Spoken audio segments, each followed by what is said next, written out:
Manaligia, su audio. La tecnología.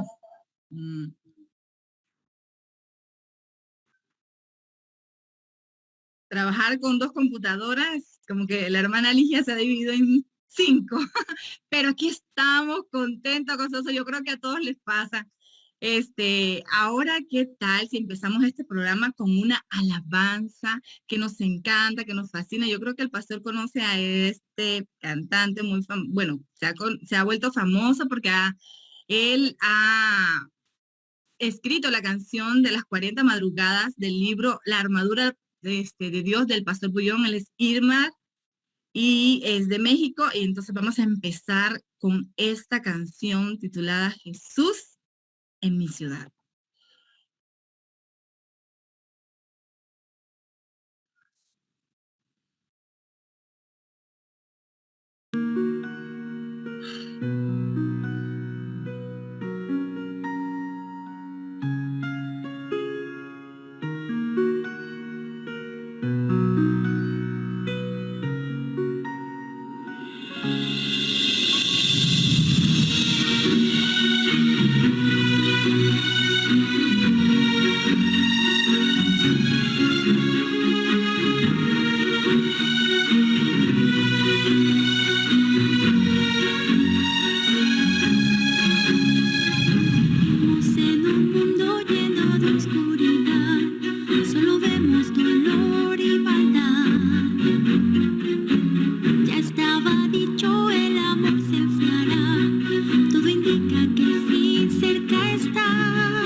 Jesús vivió, darle todo nuestro corazón, seguir la gran misión que nos dejó, responder su llamado de amor. Somos sacerdotes, linaje escogido, pueblo adquirido por Dios, para que anunciemos la luz del cielo y Jesús hay salvación. Es momento que todos vean a Jesús en mi ciudad.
Hoy el mundo verá a Jesús en mí.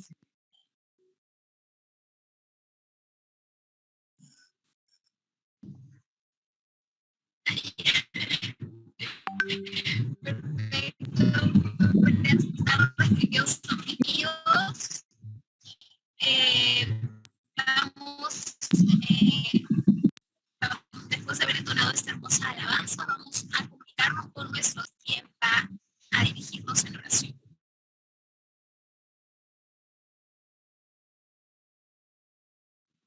Hermano Andrés. Ok, gracias. Bien, oremos. Amado Dios, te damos infinitas gracias en este momento, porque este es un tiempo muy especial para nuestras vidas, amado Dios. Nos hemos reunido un grupo de tus hijos para pedirte de todo corazón que tu presencia pueda acompañar nuestras vidas. Amado Dios, te pedimos también que tú puedas poner a cuenta nuestras vidas contigo, Señor. Perdónanos. No somos buenos, Padre, pero aquí estamos con el deseo de servirte, de testificar, de predicar a través de este medio.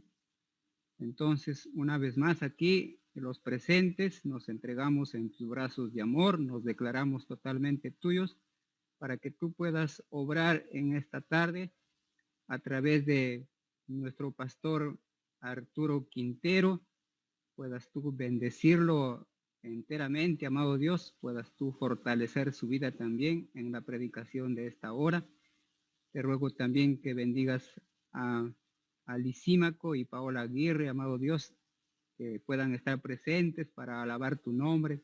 Te doy gracias por Nicole, aquí por la hermana Ligia y por cada uno de los presentes que se han reunido en esta hora, Señor, porque tenemos necesidad de ti.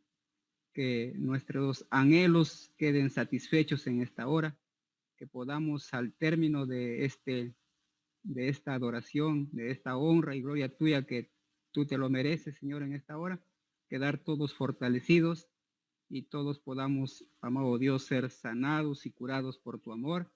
Y si hay algún amigo, alguna familia que se ha unido, que está en completa necesidad, tú puedas obrar en sus vidas, amado Dios, tú puedas abrazarlos, tú puedas fortalecerlos también, tú puedas ayudarlos.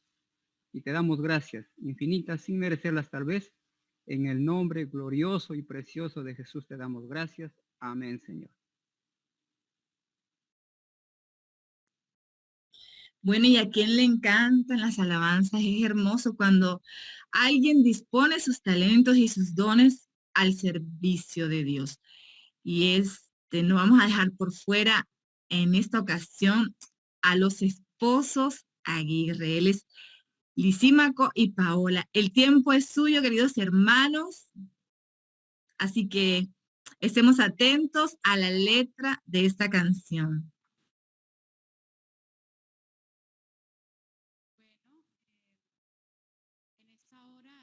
Oportunidad de poder alabarles el nombre de Él en esta hora. Y lo hacemos desde acá de Colombia, en Apartado Antioquia. Aquí estamos ubicados nosotros. Trabajamos en el Colegio Adventista de Apartado. Mi esposo es el profesor de música. Yo soy la administradora del colegio. Y bueno, juntos queremos en esta hora poderles acompañar y alabar el nombre de nuestro Dios. Es un coro muy bonito. Que habla de cómo dudar. ¿Cómo voy a dudar yo del amor de Dios, de lo que Él ha hecho por mí, por nosotros, si nos ha dado tanto? A pesar de las dificultades, de las tristezas, de cualquier situación que estemos pasando, siempre debemos confiar en que Dios está a nuestro lado y que nos ayudará en cualquier circunstancia. Amén. Bueno. Hermano, yo hago una pregunta de pronto. Yo no estoy escuchándolo, mi esposa es la que está escuchando. ¿Se puede escuchar la guitarra? Excelente, sí. Okay. Bueno, entonces, este especial.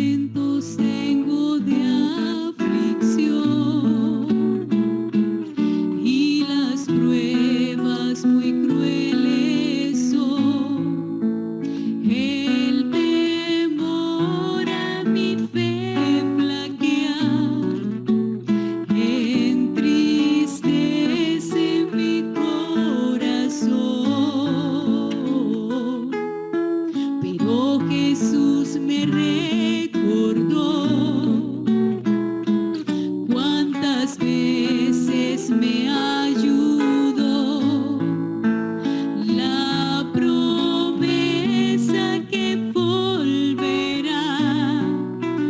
Me alienta a vivir feliz. ¿Cómo dudar hoy de su amor? ¿Cómo faltarme hoy mi fe? Si él a mi vida no le hizo falta lo que hoy le agradezco.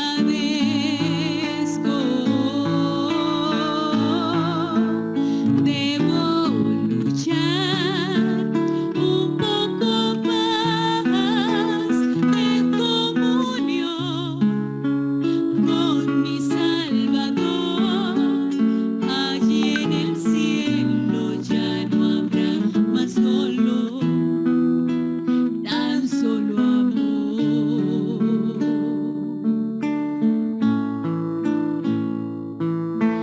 Ayer con gozo yo sufrí,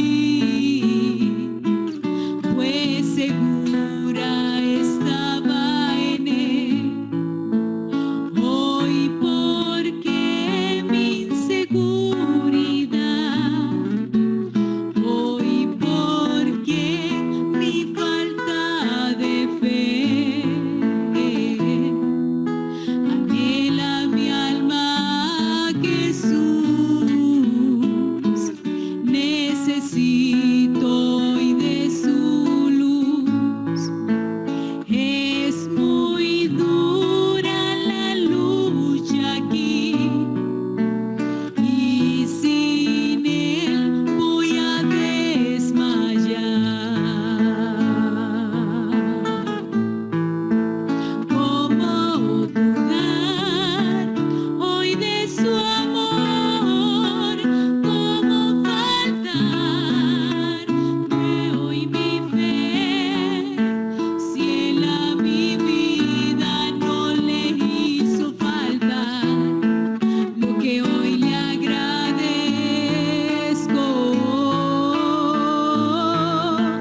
Debo luchar un poco más en comunión con mi Salvador. Allí en el cielo ya no habrá más dolor, tan solo amor.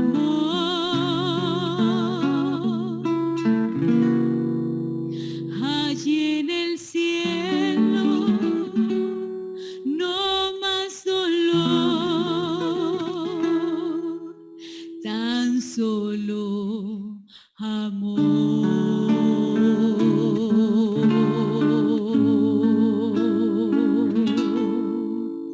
Amén.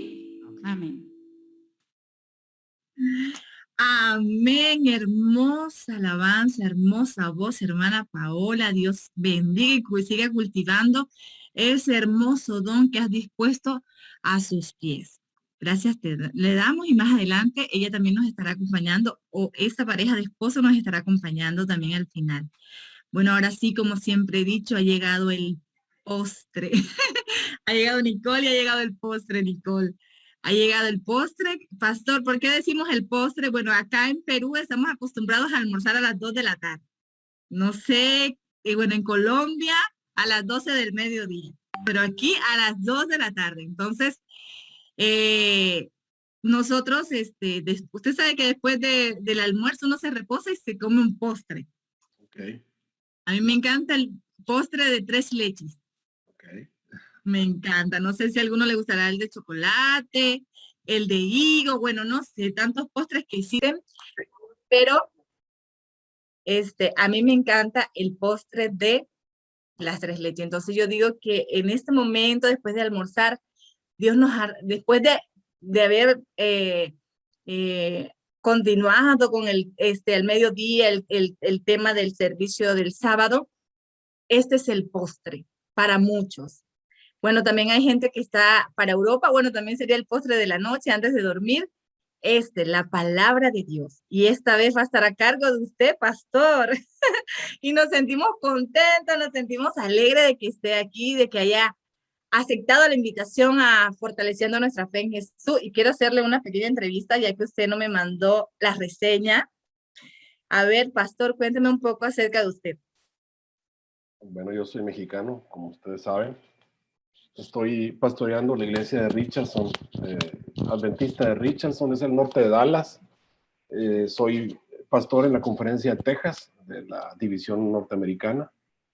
Es la unión del Southwestern, o sea, la unión del suroeste de Estados Unidos. Y pues, ¿qué les puedo decir? Casado con 3 hijos. Uno de mis hijos es pastor. Él es 4ª generación, yo soy 3ª generación de pastor.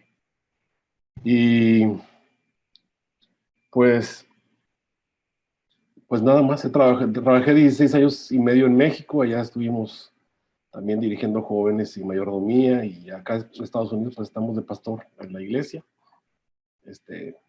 Tenemos muchas invitaciones a diferentes partes para poder compartir la palabra de Dios, como lo tenemos ahora con ustedes. No sé qué más quieren que les diga. Excelente, pastor. Esa es la información que, bueno, que queríamos saber, ¿no? Dónde está sus trabajos, sus proyectos. Bueno, sabemos que tiene un programa por YouTube y, bueno, también es muy reconocido. Así que el tiempo es suyo, pastor.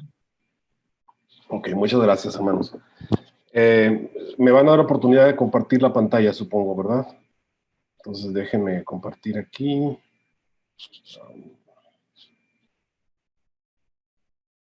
Ok. Ahí va. Ok, el tema que vamos a mencionar hoy se llama Adorando en el altar equivocado.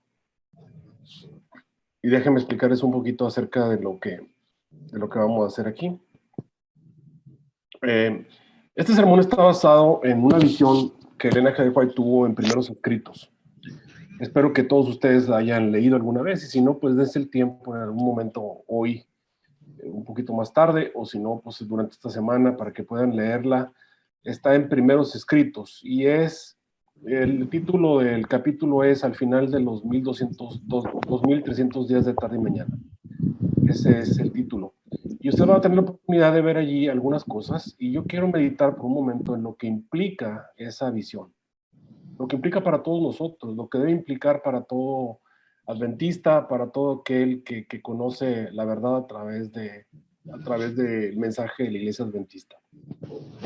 El texto clave, ustedes lo pueden ver ahí en pantalla, se encuentra en Lucas 11:23, es un reflejo también de Mateo 12:30, que dice: el que no es conmigo, contra mí es. O sea, básicamente nos está dando a entender que no podemos estar de enemigos o separados de Jesús y pensar que de alguna manera nosotros vamos a ser sus amigos, sus aliados. En realidad nosotros somos sus enemigos. Cuando no estamos con Él, estamos contra Él, y cuando no estamos recogiendo juntamente con Él, estamos también desparramando. Esa es una realidad. La pregunta viene en base a la cantidad de iglesias que existen en el planeta Tierra. En este momento se calcula que hay más de 10,000 denominaciones cristianas. 10,000 denominaciones cristianas, imagínense. Podríamos nosotros pasar toda la vida escudriñando doctrinas de 10,000 denominaciones cristianas. Y una cosa que yo he escuchado, incluso en el ambiente pastoral, es que da lo mismo ir a una iglesia cristiana que a otra. Incluso mi hijo está llevando una maestría en este momento en una universidad de aquí. Él es pastor, ya trabajó en el campo, pero aquí en Estados Unidos a los pastores jóvenes los envían a sacar su maestría a nuestras universidades. Y en una de las universidades en la que él está tomando sus clases para sacar su maestría, uno de sus maestros, yo estaba escuchando la clase porque él está tomándola ahí y pone el video, ahora están por Zoom, y yo lo estaba escuchando así tras bambalinas, y oí que el maestro estaba diciendo que da lo mismo, o que nosotros los adventistas somos, como quien dice, una iglesia más de todas las demás, como si fuera lo mismo ir con una iglesia bautista, metodista, congregacional o presbiteriana, luterana, metodista, pentecostales o asambleas de Dios, como si fuera lo mismo. Y a mí me sorprendió que eso viniera de un pastor adventista, y no solamente de un pastor adventista, de un maestro con un doctorado y dándole clase a pastores adventistas. Yo esperaba una reacción de parte de los mismos pastores que están tomando la maestría, pero no vi ninguna. Y entonces eso me comienza a preocupar, porque veo que se está perdiendo la idea, la realidad, de que nosotros somos un pueblo distinto. Voy a poner con ustedes aquí una filmina, donde hay una cita de Elena G. White muy interesante. Ella dice ahí, Dios tiene un pueblo distinto, una iglesia en la tierra que no es inferior a ningún otro, sino superior a todos, en su capacidad de enseñar la verdad y vindicar la ley de Dios. Me llama la atención porque muchos de nuestros ministros en este planeta y muchos de los maestros de nuestros ministros que sacan doctorados y maestrías se van a hacer sus doctorados en escuelas no adventistas, en universidades no adventistas. Una de las cosas que empezó todo este movimiento fue a un decano muy famoso y muy conocido entre nosotros que graduó en la Universidad Pontificia de Roma. Este hombre fue muy famoso porque sacó su doctorado en Roma y regresando de Roma, lo primero que hicieron fue premiarlo y ponerlo de director de nuestra máxima casa de estudios de los pastores, la Universidad de Andrews. Pero es muy curioso. La hermana White dice que el pueblo que Dios tiene en la tierra es superior a todos en su capacidad de enseñar la verdad y vindicar la ley de Dios. Entonces viene la pregunta, si la iglesia adventista es superior en la capacidad de enseñar, entonces ¿por qué fuiste a un lugar inferior a sacar tu maestría?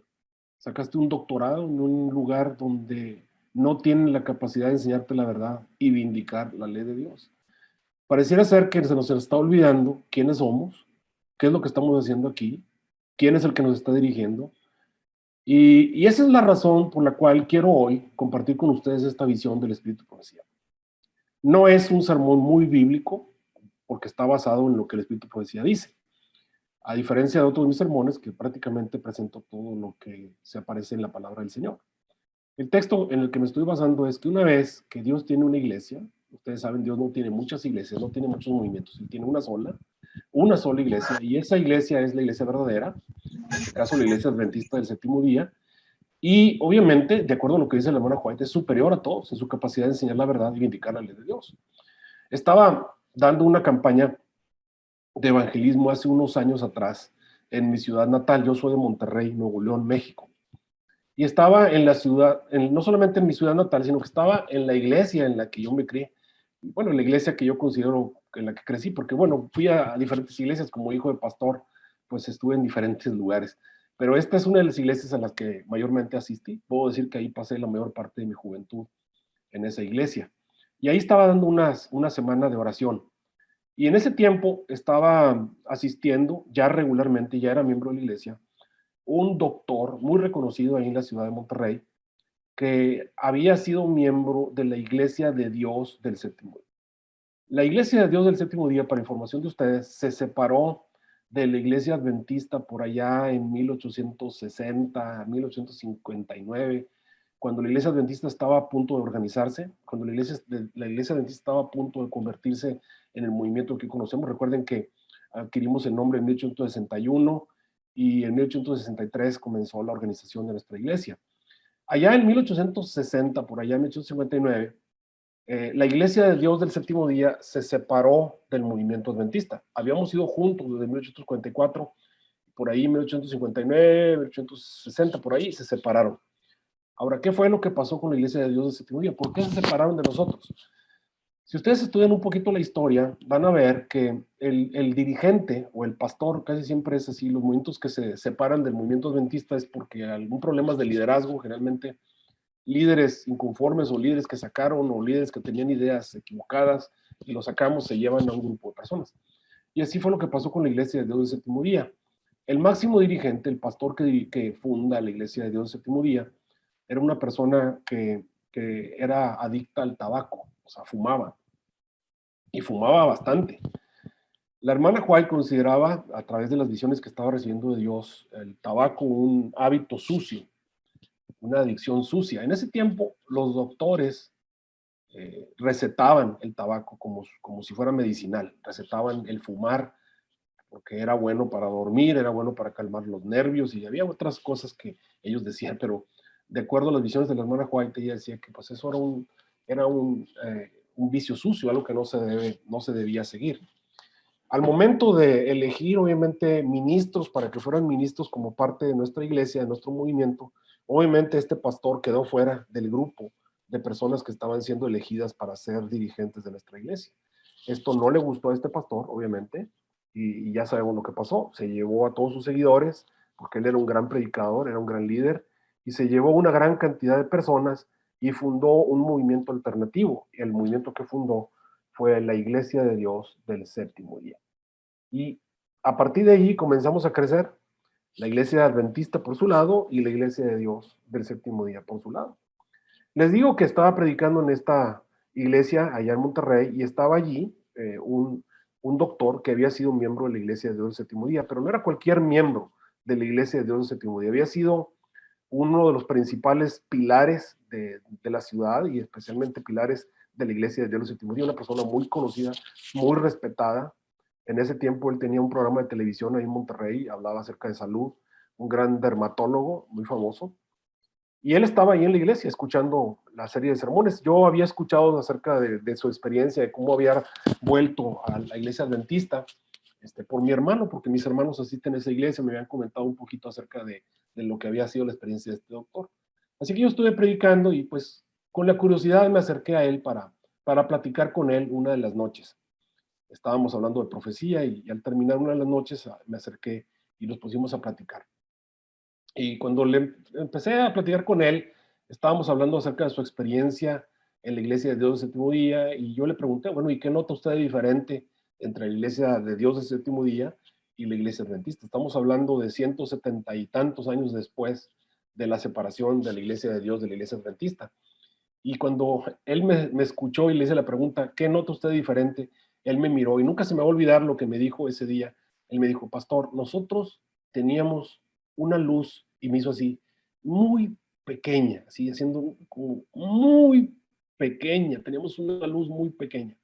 Dice, pero ahora que entro en la iglesia adventista, me encuentro que ustedes tienen luz por todos lados. Ustedes tienen luz increíble en profecías, libros de salud, tienen universidades, tienen los clubes, tienen los coros, tienen cosas increíbles. Dice, estamos fascinados, dice, con la gran cantidad de luz que tiene esta iglesia. Allá en la iglesia de Dios tenemos una luz muy pequeña. Y la pregunta es ¿por qué? Y la respuesta es, bueno, porque se separaron del movimiento de Dios. Al separarse así como un movimiento disidente, a ellos se les nota mucho, porque tienen 174 años que se separaron. Hace 174 años. Entonces se quedaron con la luz de hace 170 años. La luz que teníamos hace 170 años, que era así, esa es la luz que ellos tienen. Nosotros crecimos en la luz y fuimos creciendo y fuimos enseñando, y ellos se quedaron con la luz que nosotros teníamos hace 170 años. Hoy en día, muchos de los miembros de la iglesia adventista se preguntan, pastor, pero es que estos que se acaban de separar tienen la misma luz que nosotros, usan a la hermana White, tienen las mismas lecciones. Pues sí, porque se acaban de separar hace 3, 4 años, hace 5 años. Pero créanme que si Jesús no viniera en 30 o 40 años, estas personas iban a quedar atrás en la luz, porque Dios está derramando luz sobre este movimiento. Y por esa razón quiero presentarte algunos aspectos de la visión que Elena G. de White tuvo. Quiero recordarles, hermanos, que el hecho de que esta denominación sea la denominación correcta y sea la denominación que Dios está guiando, no nos convierte ni a ti ni a mí en verdaderos hijos de Dios. El hecho de que tú y yo seamos parte de la iglesia adventista del séptimo día no nos salva, ni tampoco nos convierte en verdaderos hijos de Dios. Esta iglesia, hermanos, desgraciadamente, tristemente, está llena de cizaña. A lo mejor tú y yo somos cizaña. Y quiero que lo entiendas. Hay muchísimas personas dentro de la iglesia que son babilonios. Es cierto, la iglesia no es Babilonia, como vieron ahí en la cita que coloqué, había una persona que decía que la iglesia era Babilonia, y él dice, no, la iglesia no es Babilonia, pero sí tenemos muchos, o somos muchos babilonios dentro de la iglesia, pensamos y actuamos como babilonios, hay mucha cizaña, hay muchas personas que están en la iglesia no porque Dios quiere, sino porque Satanás quiere que estén. Eso es lo primero que quiero que entiendan. Entonces, el hecho de que estemos dentro de la iglesia no nos salva. Nosotros no nos vamos a salvar por la iglesia. Nos vamos a salvar gracias a Cristo Jesús y gracias a la misericordia, a su gracia y al milagro de la nueva criatura que el Señor Jesús estableció en nosotros. Eso es lo que nos hace salvos. Y si tú y yo no tenemos una relación íntima con Cristo Jesús, pues lo más probable es que vamos a caer, vamos a ser tentados y vamos a ser destruidos. Eso es lo primero. Lo segundo es que tenemos que recordar que, de acuerdo a lo que el mismo Espíritu de Profecía dice, la mayoría, escuchen bien lo que ella dice, la mayoría de los verdaderos hijos de Dios todavía no son parte de la iglesia adventista. Y la razón por la que no están todavía como parte de la iglesia adventista es porque no serían capaces de soportar las pruebas dentro de la iglesia adventista. La iglesia estamos tan llenos de problemas y tan llenos de dificultades, aún estando en la denominación correcta y estando en el redil correcto, que somos piedras de tropiezo para las ovejas menos capaces que al entrar a nuestra iglesia obviamente saldrían de ella. Miren lo que dijo el Señor Jesús en San Juan 10:16. El Señor Jesús dijo, tengo otras ovejas, y se refería a todas esas personas que forman parte de otros movimientos. Esos movimientos, esas denominaciones, 10,000 denominaciones cristianas falsas, 10,000 denominaciones cristianas que no son parte del pueblo de Dios. El que no es conmigo, contra mí es. Entonces no están ni con Jesús, están contra él. El que no recogen con Jesús están desparramando. 10,000 denominaciones cristianas que desparraman. Solamente hay un pueblo, un redil verdadero, ya sabemos cuál es. Pero eso no quiere decir que los que estamos dentro somos todos de ese redil. Sin embargo, el Señor Jesús sí tiene muchas ovejas que todavía no están en ese redil. Miren lo que dice Juan 16, tengo muchas ovejas que no están en este redil. Aquellas, dice, las debo traer y van a oír mi voz y va a haber un rebaño y un pastor. Es bien curioso, en San Juan 10:26, Jesús habló de esas ovejas y mira lo que dijo, dice, mas vosotros no creéis porque no sois de mis ovejas. Como os he dicho, mis ovejas oyen mi voz, es verdad, y yo las conozco y me siguen, y yo les doy vida eterna y no perecerán para siempre y nadie les arrebatará de mi mano. Tengo un amigo pastor por aquí en Texas que hace poco me mandó un video bien interesante. El video era de un pastor que sale a buscar a sus ovejas cuando viene el tiempo de la trasquila. Sus ovejitas estaban desparramadas en un campo bastante extenso. Tardó como 4 horas en ir a buscarlas en diferentes partes de ese tremendo rancho gigantesco, esos ranchos que hay acá en Estados Unidos. O no sé en qué parte del mundo sería, pero es bien interesante el video. No recuerdo si era National Geographic o algo así. Sale este pastor bien interesante a buscar a sus ovejas. Es el tiempo de la trasquila. Ya las ovejas obviamente ya tienen la lana que ya no la aguantan y andan buscando que se las quiten de encima. Y el pastor sale y comienza a llamarlas. Y es bien curioso porque él va caminando y las ovejas salen así entre el monte y se vienen siguiendo al pastor porque oyen su voz que las llama, las está llamando y va caminando y las ovejas que ya las encontraron van siguiendo, lo van siguiendo. Y a medida que va avanzando por el rancho se van juntando más y más y más y más ovejas y más ovejas y más ovejas. Y cuando va llegando al final ya vienen todas las ovejas, cientos de ovejas detrás de él, caminando juntamente con él. Y es bien interesante, me encanta ese video porque así me imagino al Señor Jesús. Cuando nos estemos acercando al tiempo del fin, va a estar llamando a sus ovejas de donde ellos se encuentren y sus ovejas van a escuchar su voz y la van a conocer. Tal vez van a escuchar un sermón como este, van a escuchar algún sermón, alguna predicación de algún adventista ahí donde se encuentren y se van a dar cuenta que el Señor Jesús los está llamando y es el momento en el que se van a unir juntamente con el resto de las ovejas y van a hacer todos un solo rebaño y un pastor, como dijo el Señor Jesús. Van a oír mi voz y va a haber un rebaño y va a haber un pastor. Entonces es algo que tenemos que reconocer. Sí, estamos en el redil correcto, pero eso no nos convierte a nosotros en verdaderas ovejas y tenemos que recordar que estas ovejas están en rediles incorrectos, están en lugares incorrectos, pero eso tampoco las convierte en ovejas falsas. Ellos tienen la capacidad de conocer la voz del Señor y van a salir. El último clamor que tiene que ser predicado, de acuerdo a Apocalipsis capítulo 18, es salir de ella, pueblo mío.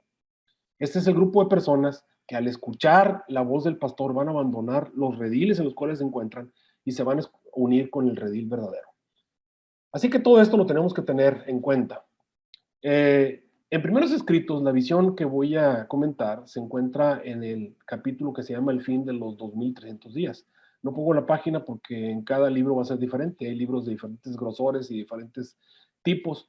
Sin embargo, si ustedes buscan el libro Primeros Escritos de Ellen G. White, hay una visión y se escribe en el capítulo que se llama El fin de los 2300 días. Recordemos que el movimiento milerita, que es el movimiento que le da origen a la Iglesia Adventista del Séptimo Día, surgió leyendo Daniel 8:14. Daniel 8:14 dice, hasta 2300 días de tarde y mañana y el santuario será purificado. En otras versiones dice restaurado, porque la palabra que aparece ahí es la palabra nizdak, hebrea, que quiere decir muchas cosas. Quiere decir restaurar, quiere decir vindicar, quiere decir explicar, quiere decir purificar. Hay una serie de cosas que quiere decir, pero bueno, no vamos a meter en detalle. Sabemos que los 2300 días llegaron a su fin en 1844. ¿Qué fue lo que ocurre? ¿Qué fue lo que la hermana White vio que ocurrió al final de ese periodo de tiempo? ¿Qué ocurrió el 22 de octubre? ¿Qué ocurrió en 1844? Bueno, el Señor Jesús pasó del lugar santo al lugar santísimo. Recordemos que el Señor Jesús vino a este mundo y se fue del planeta Tierra por ahí el año 31. Ese fue el año que Jesús murió, el año 31. Y entonces Jesús ascendió al cielo a comenzar con la segunda parte de su ministerio. La primera parte de su ministerio fue obviamente cuando vino a la tierra, los 3 años y medio que estuvo aquí en la tierra. Esa fue la primera parte de su ministerio, donde Jesús fue bautizado en el lavacro, que así lo representaba el atrio del santuario, y luego fue muerto en la cruz del Calvario, que representaría la muerte en el altar. Todo ese es el ministerio de Jesús en la tierra. Eso es lo que Jesús tenía que venir a hacer a la tierra.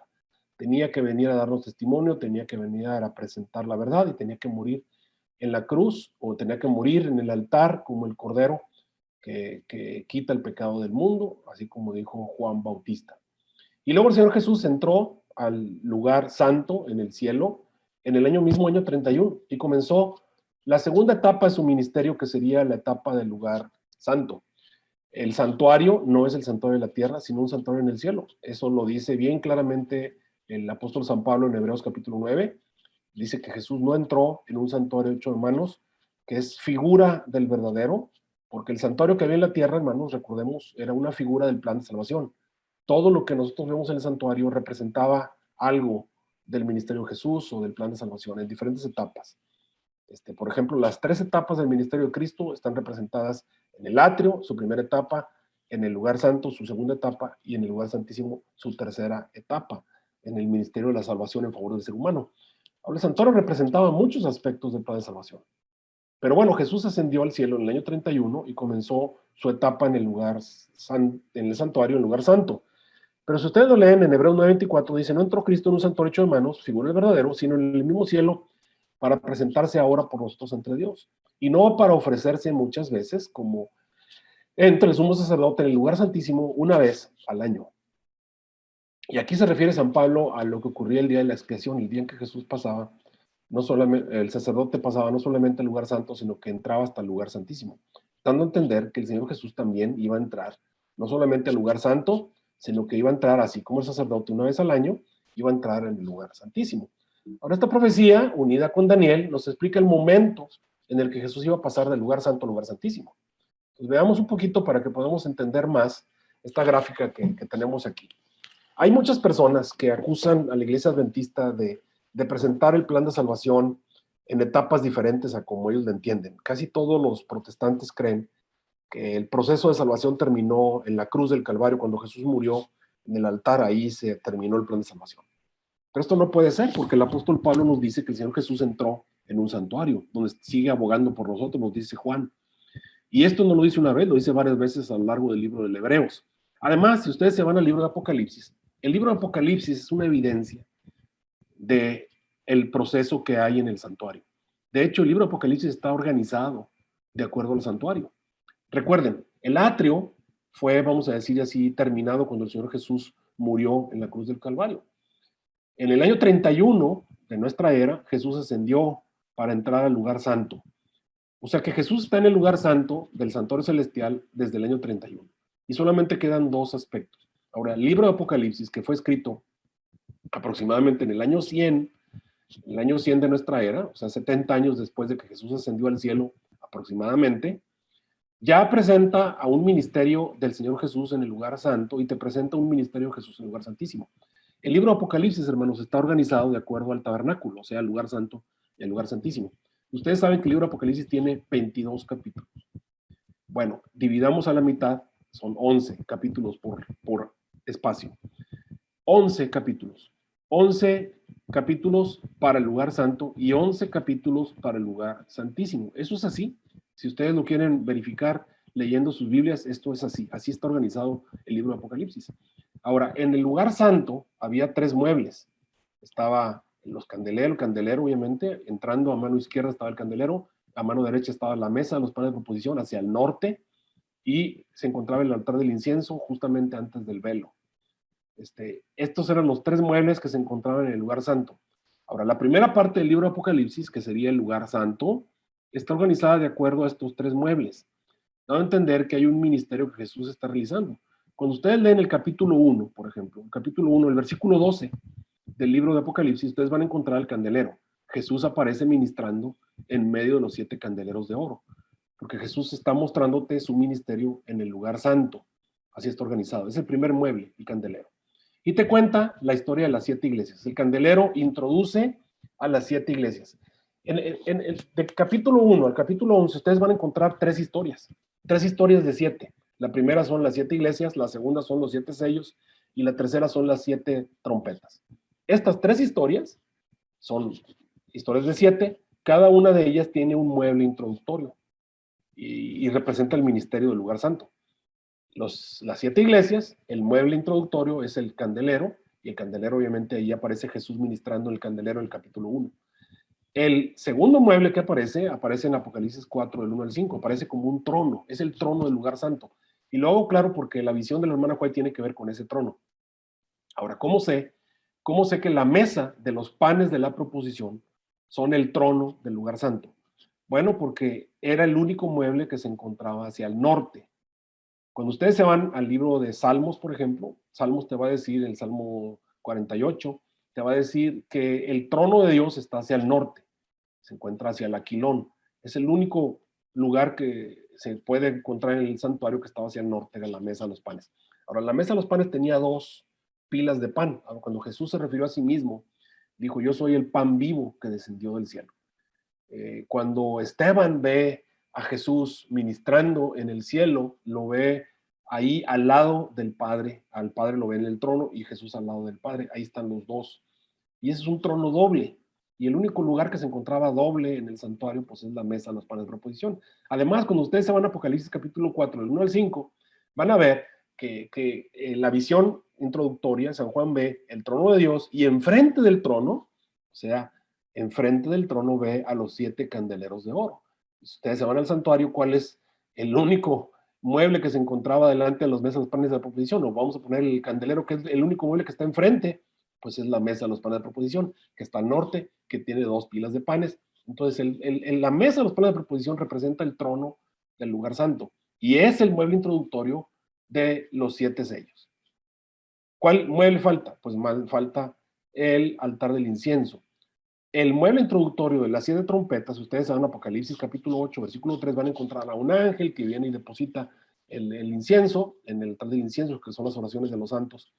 Ahí está el ministerio del lugar santo. Y ese es el capítulo del 1 al 11. En el capítulo del 1 al 11 encontramos 3 historias, como los 3 muebles del lugar santo, una de acuerdo al candelero, otra de acuerdo a la mesa de los panes de proposición y otra de acuerdo al altar del incienso. Estos son los 3 muebles del lugar santo. Curioso, yo uno diría, bueno, la segunda parte del libro Apocalipsis correspondería con el lugar del lugar santísimo. El último versículo del capítulo 11, que es el versículo 19, el último versículo, que es el capítulo 19, te presenta al arca del pacto. Se abre el lugar santísimo y comienza el arca del pacto. Entonces, del capítulo 12 al capítulo 22, te representa el mueble introductorio, es el arca del pacto, y ese se encuentra en el lugar santísimo. Entonces, del 1 al 11, el lugar santo, y del 12 al 22 es el lugar santísimo, de acuerdo al libro de Apocalipsis. ¿Qué nos demuestra el libro de Apocalipsis? Nos demuestra que hay un ministerio en el lugar santo y un ministerio en el lugar santísimo, así como leímos en Hebreos. Déjenme regresar al libro de Hebreos para que lo puedan ver, como leímos en Hebreos aquí abajo. El Señor Jesús entró en un santuario en el cielo, en el lugar santo, y así como el sacerdote entraba al lugar santísimo una vez en el año, también Jesús iba a entrar en el lugar santísimo. Pues obviamente se nos presenta un proceso en el ministerio de Cristo. Jesús vino, ministró en el atrio hasta el año 31, y en el año 31 Jesús avanzó al lugar santo. En el lugar santo permaneció hasta el 22 de octubre de 1844. El 22 de octubre de 1844 Jesús abandonó el lugar santo y pasó al lugar santísimo, a la última etapa de su ministerio celestial. Esto es básicamente. Entonces el ministerio terrenal terminó en el año 31, terminó sobre el atrio, entró al lugar santo. donde permaneció hasta 1844. En 1844 Jesús abandonó el lugar santo y entró al lugar santísimo para su obra final, en el plan de salvación, donde va a permanecer hasta que esté a punto de acabarse la gracia. Cuando se acabe la gracia, no sé qué fecha, pero está en el futuro, y entonces Jesús regresará y hará lo que se hacía el día de la expiación, que era colocar las manos sobre Azazel y mandarlo al desierto, y comenzará el milenio y todo lo demás que nosotros conocemos. Vean cómo el santuario representa todo el plan, tal y como Dios lo planeó desde un principio. Así fue. Ahora, vamos a ver cuál es la visión que la hermana White tiene. Quiero hacer un paréntesis aquí, porque es bien claro que hay un avance de la iglesia a través del santuario. Hay un proceso. Todos aquellos que están siguiendo al Cordero por donde quiera que va, pues van avanzando con él. Los verdaderos hijos de Dios aceptaron al Cordero cuando vino, y luego los verdaderos hijos de Dios avanzaron con el Cordero, con Jesús como su sacerdote al lugar santo, y los verdaderos hijos de Dios avanzan con Jesús del lugar santo al lugar santísimo. Vamos a ver entonces la visión y vamos a entender de qué se trata. Esta es la visión, y lo que yo hice aquí, en esta visión del fin de los 2300 días, y quiero que la llevemos a repercusiones finales, porque cuando ustedes llevan esta visión a repercusiones finales, se van a dar cuenta qué cosas son las iglesias cristianas. Y eso me preocupó, y la razón por la que hice este sermón fue cuando yo escuché a ese maestro de teología.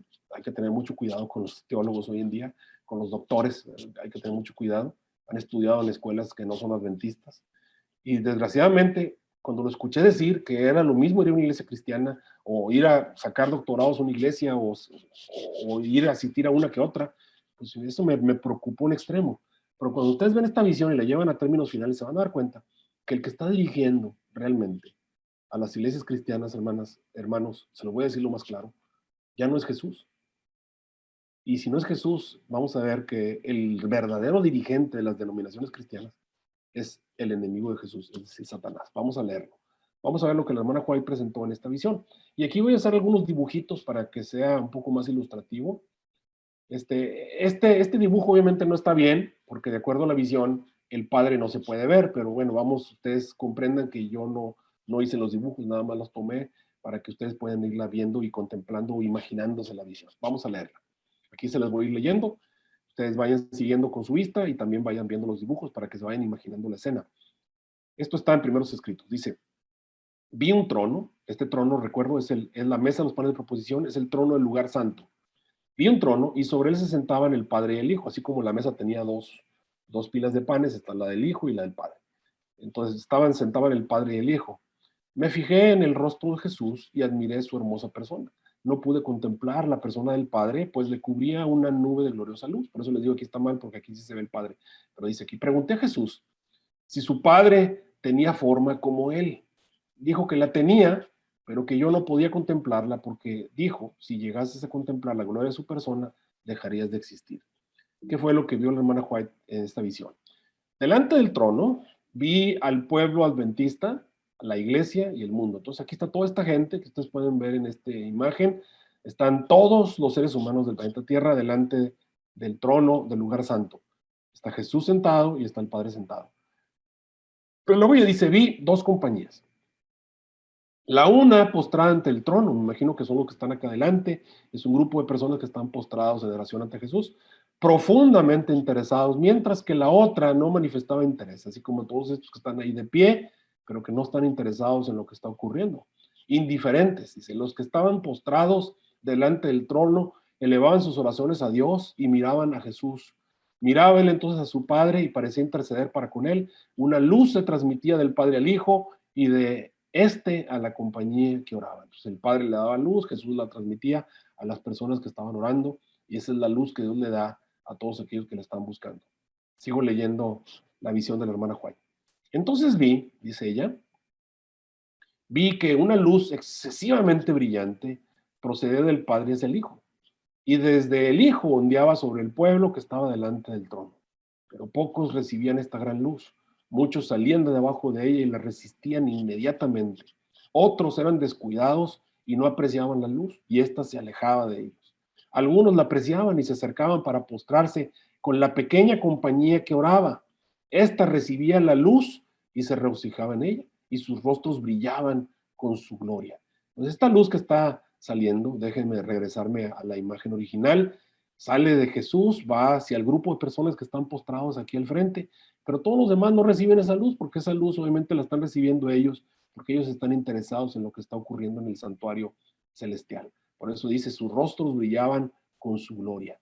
¿Qué más dice la visión que Elena G. de White tuvo? Dice, primeros escritos, vi al Padre levantarse del trono. Recuerden que está en el lugar santo. Y en un carro de llamas entró al lugar santísimo. Entonces ya abandonó el lugar santo, se fue al lugar santísimo el Padre. Al interior del velo y se sentó. Entonces Jesús se levantó del trono, también está Jesús en el lugar santo, se levanta, y la mayoría de los que estaban posternados, no todos, se levantaron con él. No vi un solo rayo de luz pasar de Jesús a la multitud indiferente después de que él se levantó, y esa multitud fue dejada en perfectas tinieblas. Entonces ya se levantó el Padre, y ahora se está levantando Jesús. Entonces Jesús avanza un trecho en el lugar santo, ya a punto de pasar el velo o avanzar hasta el lugar santísimo. Y dice aquí, los que se levantaron cuando se levantó Jesús tenían los ojos fijos en él mientras se alejaba del trono y los conducía un trecho.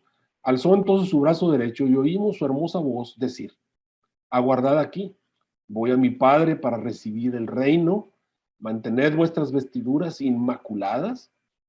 Dentro de poco volveré de las bodas y os recibiré a mí mismo. Después de esto, un carro de nubes cuyas ruedas eran como llamas de fuego llegó rodeado de ángeles donde estaba Jesús. Él entró en el carro y fue llevado al lugar santísimo donde el Padre estaba sentado. Allí contemplé a Jesús, el gran sumo sacerdote, de pie delante del Padre. En la orla de su vestidura había una campana y una granada, luego otra campana y otra granada. Los que se levantaron con Jesús elevaban su fe hacia él en el lugar santísimo y rogaban, Padre mío, danos tu espíritu. Entonces ahí está Jesús ya entró al lugar santísimo, ya abandonó el lugar santo, y ahí en el lugar santísimo le piden, Padre, danos tu espíritu. Entonces Jesús soplaba sobre ellos un Espíritu Santo. En ese aliento había luz, poder y mucho amor, gozo y paz. Esta luz, este aliento, este Espíritu Santo es derramado sobre todos aquellos que siguieron a Jesús desde el lugar santo al lugar santísimo. Y luego sigue diciendo la hermana White. Me di vuelta para mirar a la compañía que seguía postrada delante del trono, que no sabían que Jesús ya lo había dejado. Noten, ahí están los tronos ya vacíos. Estos son los tronos del lugar santo, es la mesa, los panes de proposición. Ya Jesús no está en el lugar santo, ya Jesús pasó al lugar santísimo, ya el Padre tampoco está en el lugar santo. Entonces ya no está ningún miembro de la divinidad en el lugar santo. Pero todavía está el grupo de personas ahí paradas. Este grupo de personas que, como no estaban interesadas, no se dieron cuenta que Jesús abandonó el lugar santo y se fue al lugar santísimo. Me di vuelta para mirar la compañía que seguía postrada delante del trono. Y no sabían que Jesús la había dejado. Y entonces ella ve algo curioso. Allí, en la escena, aparece un personaje. Ya no es Jesús, ya no es el Padre, es Satanás. Y mira lo que dice la hermana White. Este grupo de personas que seguían postradas delante del trono no sabían que Jesús los había dejado. Satanás parecía estar al lado del trono procurando llevar adelante la obra de Dios. Estas personas que están aquí, ¿quiénes son? Son cristianos. Personas que creen en Jesús, que aman a Jesús, que leen la Biblia, que van a las iglesias protestantes que existen en el planeta Tierra. Todas las iglesias que no creen los 2300 días, que no entendieron lo que pasó al final de los 2300 días. Personas que no entendieron el asunto del santuario, que nunca estuvieron tan interesados para saber dónde está Jesús. Se quedaron allí en el atrio. Y ese grupo de personas ya no están ni siquiera viendo hacia el lugar donde se encuentra Jesús. Ahora el que los está dirigiendo no es otro más que Satanás mismo. Sigamos leyendo lo que la hermana Juan dice. Déjenme explicarles aquí un poquito acerca de esta gráfica. Miren, en el año 31, antes de que Jesús se fuera, vamos a ponernos en el año 30, antes de que Jesús se fuera, ¿cuál era el pueblo de Dios? ¿Cómo se llamaba? Pues eran los judíos o Israel, como le quieras llamar. Ese era el pueblo de Dios. Ellos eran el pueblo de Dios. Se portaran bien, se portaran mal. La denominación correcta eran los judíos. Hasta el año 30, es más, hasta el año 31 era la denominación correcta. A los suyos vino, dice la Biblia, y los suyos no lo recibieron. Hubo un grupo de personas que obviamente no recibieron a Jesús. Los sacerdotes, Anás, Caifás y todos los demás, obviamente no lo recibieron.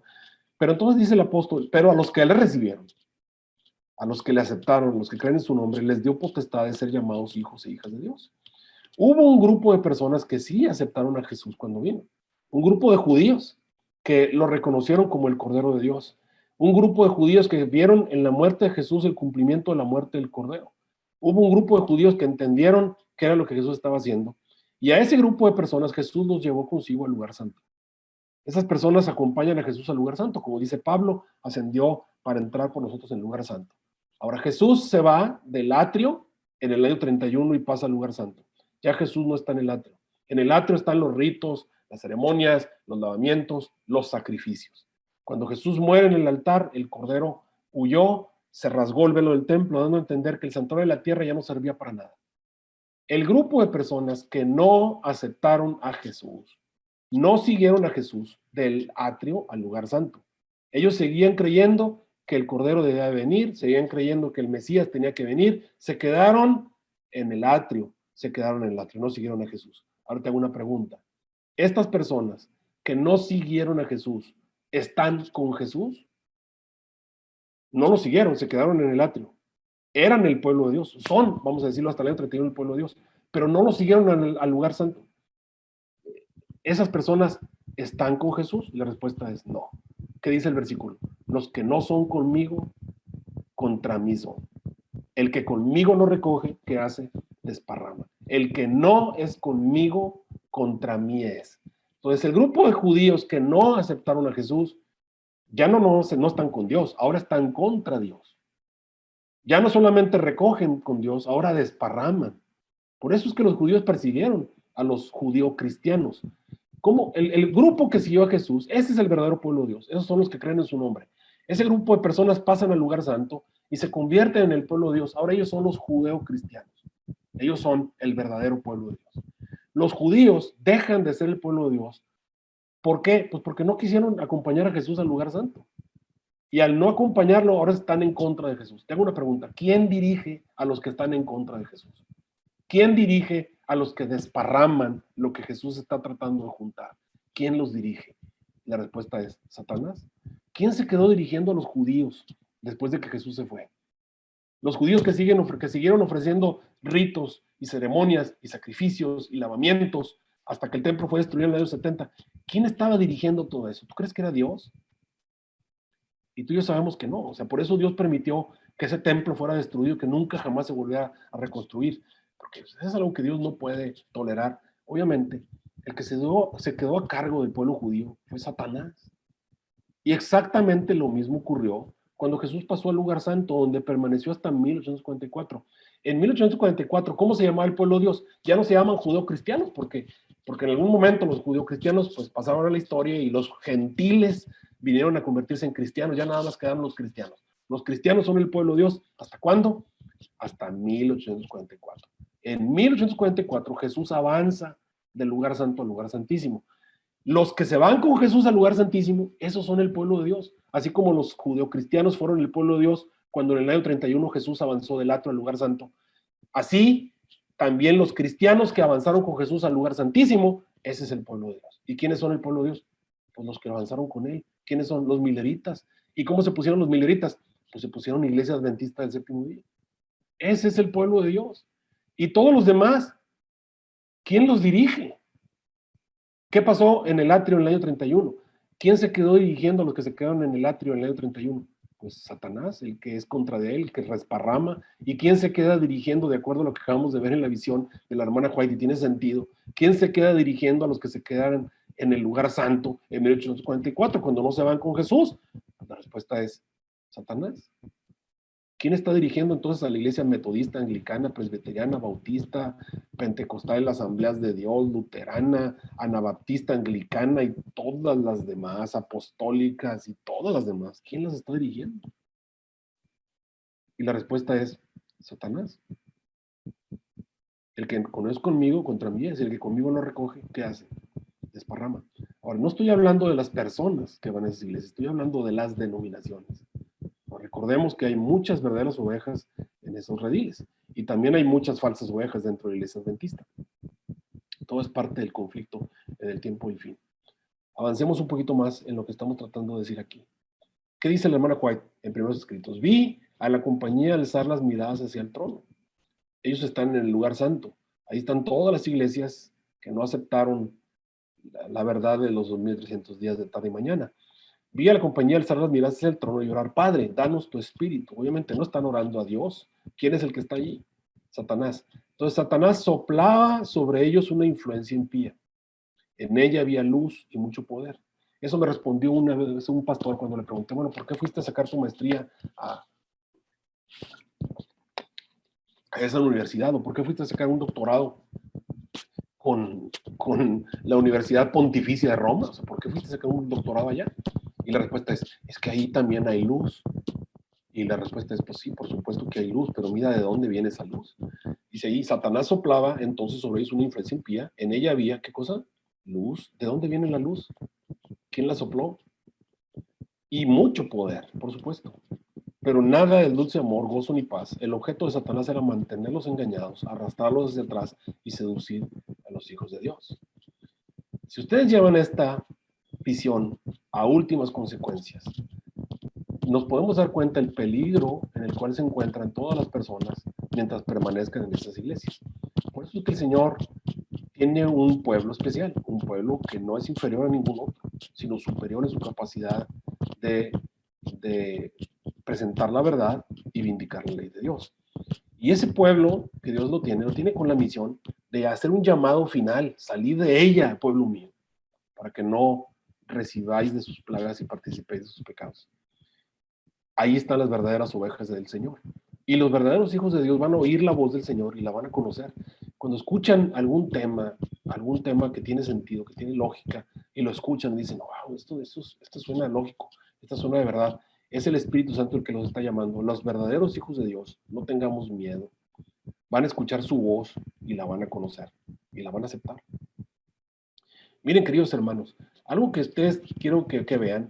Esto corresponde con la iglesia de Filadelfia. Yo he creído, desde que estoy estudiando todos estos asuntos, que realmente tú y yo todavía estamos en la iglesia de Filadelfia. Estamos a punto, o ya tenemos síntomas de la iglesia de la Odisea. Ya tenemos definitivamente muchas de las condiciones de la Odisea entre nosotros, pero todavía creo que tenemos mucho que ver con Filadelfia. Mira lo que dice el mensaje de la iglesia de Filadelfia en Apocalipsis 3:7. Escribe el ángel de la iglesia de Filadelfia: esto dice el santo, el verdadero, el que tiene la llave de David, el que abre y nadie puede cerrar, el que cierra y nadie puede abrir. Obviamente se refiere al momento en que se abrió la puerta del lugar santísimo y se cerró la puerta del lugar santo. Y aquí está en los escritos de la hermana Juan la explicación que se encuentra en la carta 2 de 1874. Dice: vi en 1844 Dios había abierto una puerta que ningún hombre podía cerrar y cerrado una puerta que ningún hombre podía abrir. Obviamente es una referencia a Apocalipsis 3:7, que es el mensaje de la iglesia de Filadelfia. Los que rechazaron la luz que fue dada al mundo por el mensaje del segundo ángel quedaron en tinieblas, y cuán grandes, dice ella, eran esas tinieblas. Nunca he declarado ni escrito que el mundo fue sentenciado o condenado. Eso quiere decir que no se ha acabado la gracia, obviamente. En ninguna circunstancia, nunca he usado ese lenguaje para nadie. No importa cuán pecador fuera, siempre he tenido mensajes de reprocho para los que usaban esas expresiones ásperas. Y luego sigue explicando: se me mostró en visión, y todavía lo creo, que hubo una puerta cerrada en 1854. Todos los que vieron la luz de los mensajes del primero y segundo ángeles y rechazaron esa luz fueron dejados en tinieblas. Los que aceptaron y recibieron al Espíritu Santo que acompañó a la proclamación del mensaje celestial y que después renunciaron a su fe y declararon que su experiencia había sido un engaño, de ese modo rechazaron al Espíritu de Dios y este no intercedió más por ellos. Los que no vieron la luz no fueron culpables de rechazarla. Los únicos a los cuales el Espíritu de Dios no podía alcanzar eran los que habían despreciado la luz celestial. Y en esa clase estaban incluidos, como lo he dicho, tanto los que rehusaron aceptar el mensaje cuando les fue presentado, como los que, habiéndolo recibido, después renunciaron a su fe. Estos podrían tener una forma de piedad y profesar ser seguidores de Cristo, pero realmente no lo son.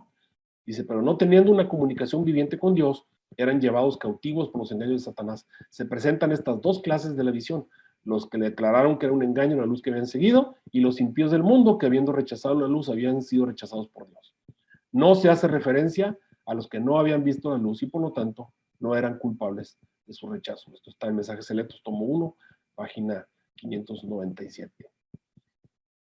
Queridos hermanos, el que es de Dios, las palabras de Dios oye, y por esto dice: ustedes no las pueden oír. Les dijo obviamente a los fariseos porque no entendían, porque ustedes no son de Dios. Los que son de Dios escuchan este tipo de sermones y tal vez en algún momento les choca, tal vez en algún momento se les hace muy difícil, pero no puede salir de su cabeza porque el Espíritu Santo los está tocando, porque son hijos de Dios y porque son ovejas. Y llega el momento en el que esto les va haciendo sentido y toman la determinación de venir al redil correcto. No estoy diciendo que las personas que estamos en el redil correcto seamos las personas correctas. Lo que estoy diciendo es que hay un redil correcto, hay una denominación correcta. No quiere decir que los que están en esa denominación sean correctos, pero esa es la denominación correcta. Y hay muchos rediles incorrectos, muchas denominaciones incorrectas, pero muchas de las personas que están en estos rediles son verdaderos hijos de Dios. Esos verdaderos hijos de Dios oyen la voz del Señor y la conocen porque son de Dios. Así que, queridos hermanos, la luz obviamente está brillando en estos tiempos.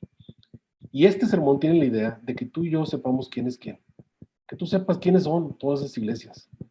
Esos rediles, ¿qué realmente son? No son nuestros amigos. No están con Jesús. Están contra Jesús. No están recogiendo cristianos. Están desparramando. A veces yo preferiría que las personas no pasaran por el filtro de las demás iglesias, sino que vinieran directamente al adventismo. Pero pues a veces eso es imposible. Pero los verdaderos hijos de Dios van a escuchar en su momento la voz del Señor y van a salir al redil correcto. Aquí está en inglés una visión de la hermana White donde dice que va a parecer que la iglesia está a punto de caer, como parece en este momento. Por eso es que surgen muchos movimientos disidentes. Ven las dificultades que hay en la iglesia. Recuerden, hermanos, que estamos en guerra. La iglesia adventista está muy lejos de ser perfecta. Los miembros no somos perfectos. El pueblo de Dios nunca ha sido perfecto. Cuando ustedes analizan al pueblo de Israel, justamente cuando Jesús vino, pues hasta crucificaron a Jesús, no lo aceptaron. Así hay un montón de personas dentro de la iglesia, así hay un montón de líderes, pero así como hay personas falsas dentro de la iglesia, hay verdaderos hijos de Dios.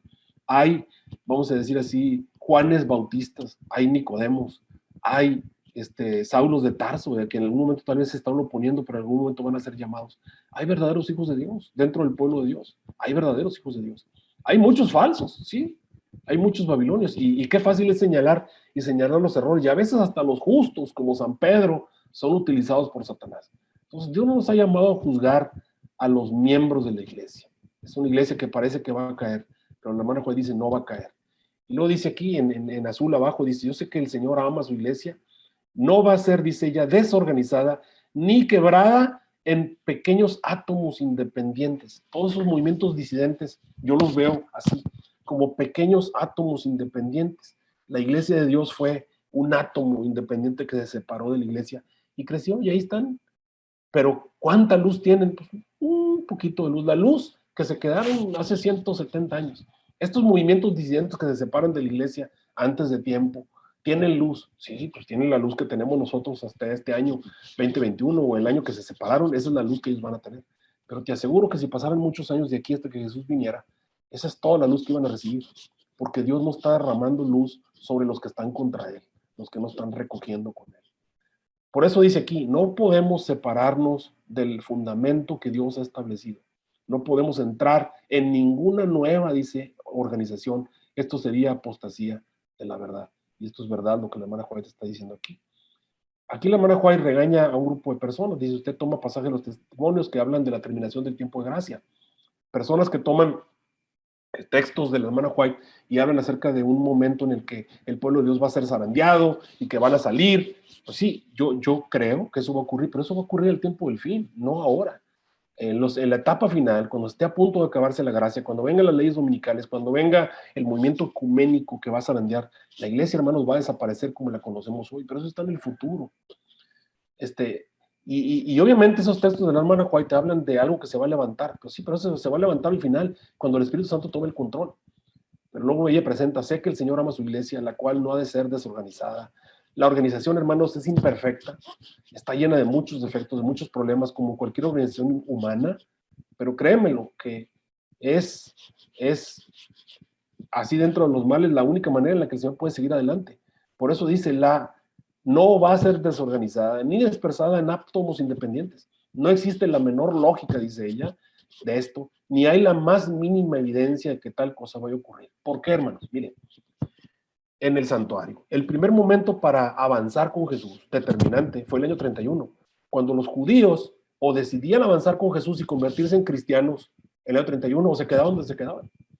En 1844 fue el segundo momento, cuando los cristianos o decidían avanzar con Jesús y se convertían en adventistas en 22 de octubre de 1844, o se quedaban donde se quedaban. ¿Y cuándo toca otra vez la salida? Pues al final de la gracia, cuando nuestro sacerdote que está en el lugar santísimo abandone ese lugar para venir a la tierra, entonces allí se va a determinar si los adventistas o caminan con Jesús o se quedan donde están. Pero eso todavía no es el tiempo, no es el tiempo hoy de abandonar la iglesia, no es el tiempo, no es el tiempo de hacerlo. El santuario te marca los momentos en los que van a ocurrir básicamente los momentos en los que avanzamos o nos quedamos, son las pruebas que van a venir a la iglesia. La iglesia, hermanos, va a ser zarandeada. Dice aquí, puede parecer que la iglesia está por caer, pero no caerá. Ella permanecerá en pie mientras los pecadores que hay en Sion son tamizados, tamizados quiere decir cernidos, mientras la página es separada del trigo precioso. Es una prueba terrible y sin embargo tiene que ocurrir, porque ahí es donde se va a determinar quién va a ser quién. Dice, aunque existen males en la iglesia, y los habrá hasta el fin del mundo, la iglesia no ha de ser en estos postreros días, dice la hermana White, luz para el mundo. Querido hermano, lo que te estoy predicando te parece luz, te parece lógico, te parece entendible. Eso es lo que el Señor nos ha llamado a hacer, luz en medio de las tinieblas, que está contaminado y corrompido por el pecado. La iglesia debilitada y deficiente, porque estamos debilitados, estamos muy deficientes, que necesita ser reprendida, sin duda alguna, amonestada, sin duda alguna, aconsejada, sin duda alguna, es el único objeto en esta tierra al cual Cristo concede su consideración suprema. Así que el Señor Jesús va a volver muy pronto. Cuando termine su obra en el lugar santísimo, Él va a regresar, y va a haber una crisis sobre la iglesia, ¿sí? Esa crisis tiene que venir. Ahí es donde se va a determinar quién es quién. Así como en el año 31 se determinó quién era verdadero hijo de Dios y quién no. Así como en 1844 se determinó quién era verdadero hijo de Dios y quién no. También cuando venga esta crisis al final del tiempo de gracia, se va a determinar quién es quién y quién no. Pero mientras tanto, tú y yo tenemos que estar en el redil correcto, en el lugar donde el Señor Jesús quiere que estamos. Déjenme orar con ustedes. Nuestro Dios y nuestro Padre Celestial, te agradecemos porque nos has llamado de las tinieblas a tu luz admirable y nos has permitido formar parte de un pueblo especial, de una iglesia especial, un pueblo distinto en la tierra, que tú le has encomendado una luz maravillosa, una luz excesiva, una luz brillante. Perdónanos, oh Señor, si no hemos vivido a la altura de la luz que hemos recibido, si no hemos cumplido con la misión por la cual nos levantaste, si no hemos cumplido con el plan profético, con el rol profético que tú nos diste. Perdónanos y ayúdanos a vivir a la altura de la luz que hemos recibido, a poder cumplir con la misión que nos diste, a poder predicar a otros y a poder dar un testimonio fiel de tu nombre, a ser verdaderos hijos tuyos en este redil, y ayúdanos a cumplir con la parte que nos toca. Pongo en tus manos a todos estos hijos que están escuchando este sermón y a los que lo van a escuchar también posteriormente. Yo sé que muchos de ellos tal vez no están todavía listos para escuchar todas estas cosas que hemos hablado, pero yo sé que tu Espíritu Santo los va a tocar, y si son verdaderos hijos tuyos, van a escuchar tu voz y te van a seguir y te van a servir. Así que pongo en tus manos a todas las personas, en nombre de Cristo Jesús. Amén.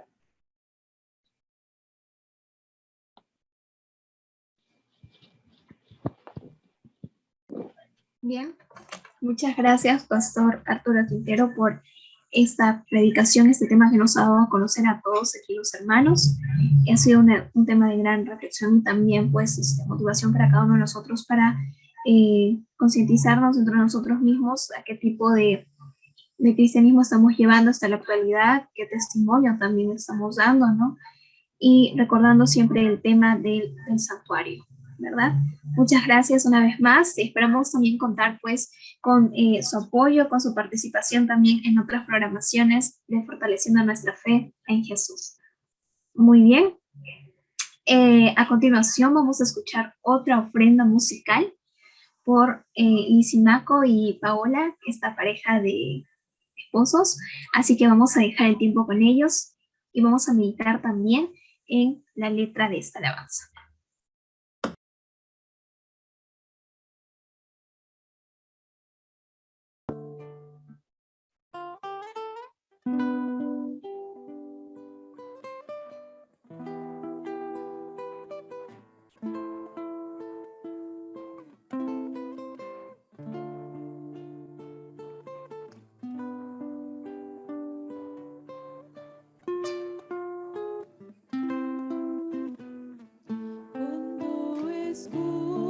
escuches la voz del Señor, que está hablando a tu corazón.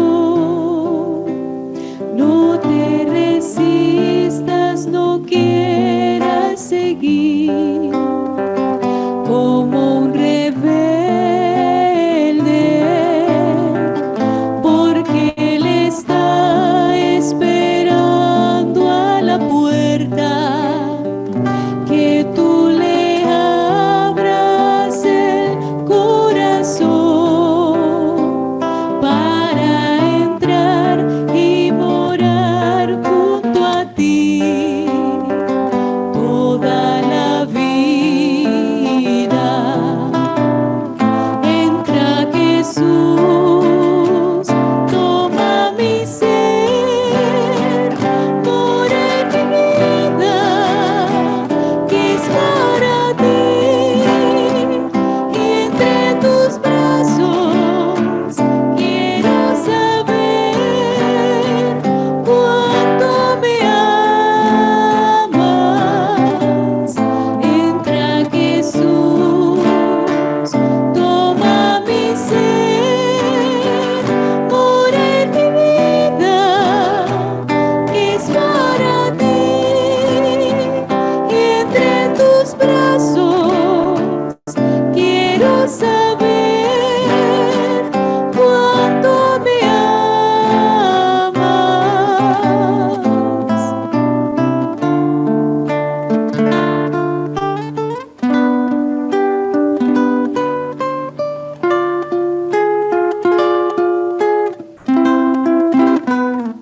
Cuando escuches la voz del Señor, que está hablando a tu corazón, no te resistas, no quieras seguir como un rebelde,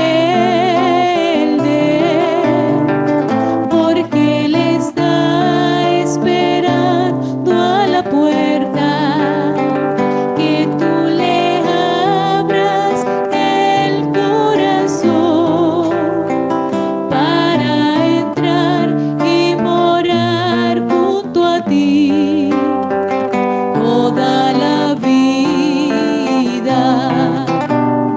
Entra Jesús,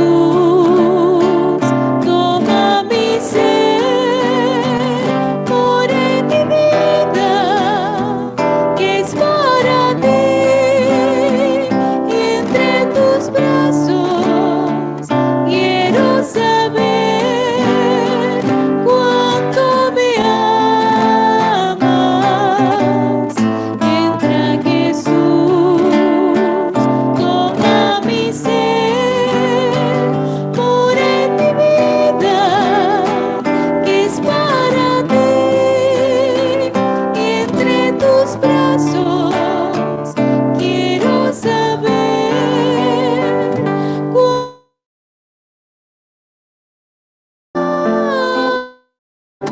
y entre tus brazos quiero saber cuánto me amas.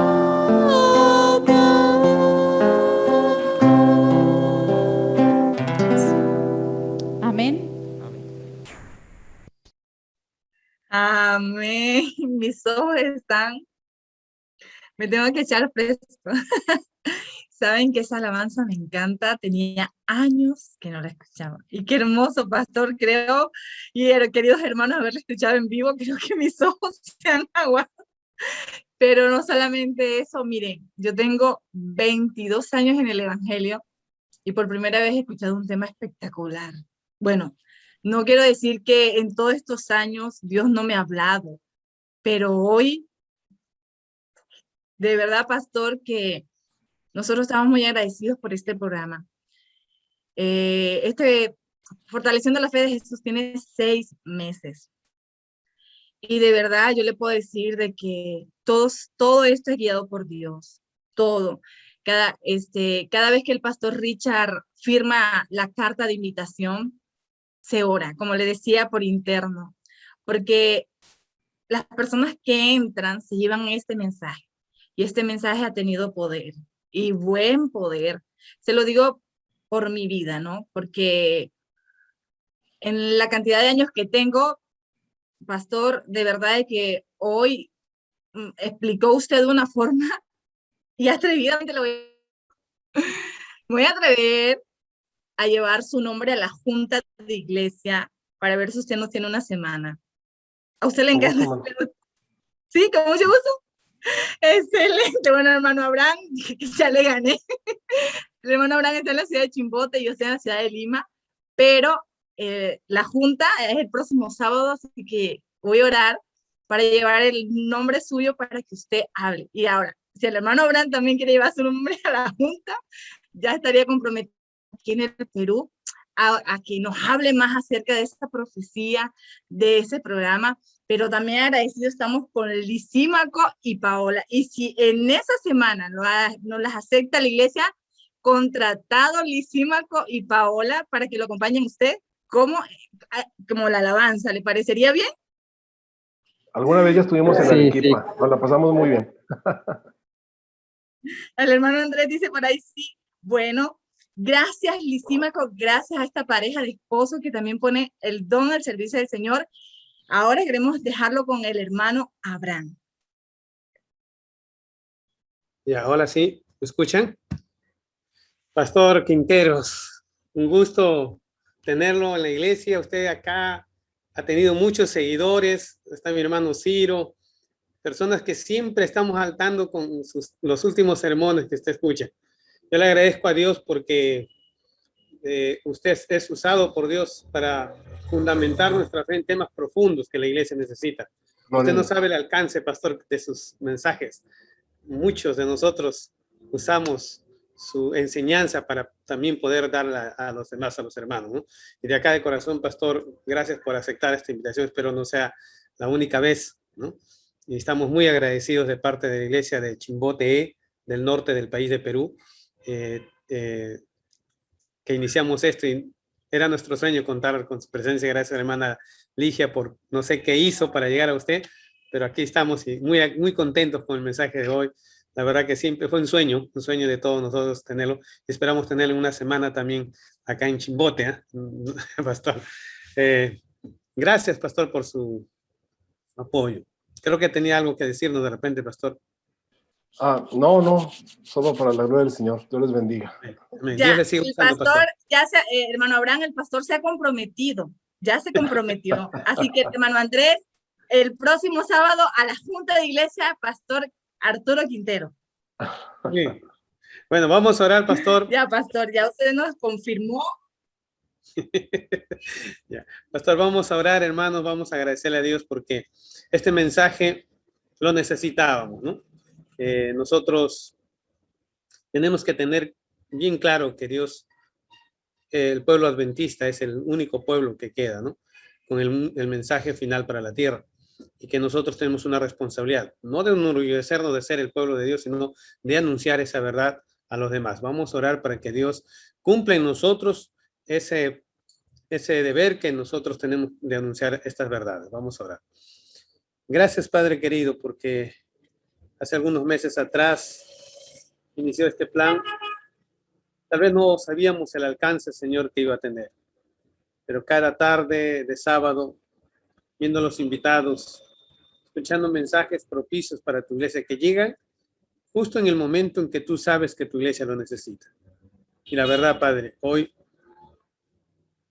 fue parte de tu plan que el pastor escogiese este tema, porque acá la iglesia en el Perú lo necesitábamos con urgencia, para cimentar nuestra fe en el camino al cual tú nos has llamado, para entender, Señor, que pertenecemos al último pueblo que terminará la historia tuya de tu iglesia anunciando tu verdad. Permítenos, Señor, también conocer más y seguir anunciando tu evangelio a las demás personas. Bendice a cada miembro de iglesia, de cada iglesia presente de los diferentes países que están aquí. Que podamos motivar a nuestras iglesias. Que el mensaje no se quede solo egoístamente en nuestro corazón, sino que lo compartamos. Que seamos ese medio por el cual podamos, como decía tu palabra a través del escrito de la nuestra hermana Helen White, que de tu boca, Señor, salga el Espíritu Santo. Hoy tu iglesia está buscando acá en el Perú 40 días en las madrugadas. Queremos ver la gloria tuya manifestándose en nosotros, Señor, para ver el cumplimiento del derramamiento del Espíritu Santo y el pregón, Señor, que vamos a dar, que ya debemos estar empezando a dar. Gracias por todo, Señor. En nombre de Jesús. Amén. Amén. Michelle. Muy bien. Muchas gracias allí. Entonces, nuevamente estoy viendo los comentarios de nuestros queridos hermanos diciendo que sí, están bastante contentos, muy inspirados y motivados por la predicación aquí que el Señor colocó en su corazón, apreciado Pastor Arturo Quinteros. Muy bien, entonces vamos a ir ya despidiéndonos, ¿sí? Hermana Ligia. Muy bien, entonces ya hicimos nuestra oración final. Queridos, la próxima oportunidad, por favor, ¿sí? Les recordamos asistir puntualmente porque estos temas y las predicaciones realmente vienen, creo, del corazón de nuestro Dios para cada uno de nosotros. Compartamos siempre y, ¿sí? Aquí alguien también me comenta dónde podemos encontrar este tema. Pues nuestra hermana Ligia lo ha grabado y se va a subir al YouTube. Allí tenemos una cuenta, suscríbanse por favor, ¿sí? Muchas gracias allí, hermana. Muy bien. Y bueno, eso es todo, mis queridos. Tengan ustedes muy buenas tardes. Y un feliz sábado. Un abrazo del corazón para cada uno de ustedes. Gracias, pastor. Gracias, hermano Abraham. Y a cada uno de ustedes por participar. Buenas tardes. Buenas tardes, gracias pastor, gracias hermano Abraham, gracias hermano Andrés, Michelle, Nicole, Vanessa, Paola y Lisímaco. Dios los bendiga, que el Señor los abrace en su amor. Dios los bendiga. Hasta el próximo sábado. Hasta luego, hermano. Feliz sábado a todos. Amén, amén.